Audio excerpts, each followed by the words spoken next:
দেশে চালের কোনো সংকট নেই, মজুত সংক্রান্ত কারণে দাম বাড়ছে বলে জানিয়েছেন বাণিজ্য উপদেষ্টা। সকালে রাজধানীর বেগুনবাড়িতে নিম্ন আয়ের পরিবারের মাঝে ভর্তুকি মূল্যে স্মার্ট ফ্যামিলি কার্ডের মাধ্যমে টিসিবির পণ্য বিক্রি কার্যক্রমের উদ্বোধন শেষে তিনি আরো বলেন, চালের দর কমাতে সরকার আমদানির প্রস্তুতি নিয়েছে। এবছর রেমিটেন্স ও রপ্তানি আয় ভালো হয়েছে জানিয়ে বাণিজ্য উপদেষ্টা বলেন, ব্যাংকে কোনো ডলার সংকট নেই। এর আগে উদ্বোধনী অনুষ্ঠানে জানানো হয়, কাগজের কার্ড বাতিল করে সারা দেশে আজ থেকে ডিজিটাল কার্ডের মাধ্যমে টিসিবির পণ্য বিতরণ করা হবে। এর মধ্যে দেশে ৬৩ লাখ পরিবারের মাঝে ডিজিটাল কার্ড বিতরণ করা হয়েছে।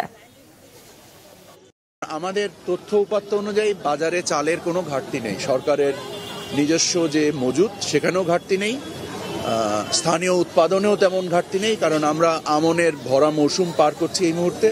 সো এই মুহূর্তে বাজারে এই মূল্যস্ফীতিটার কোনো যুক্তিসঙ্গত কারণ আমরা দেখছি না।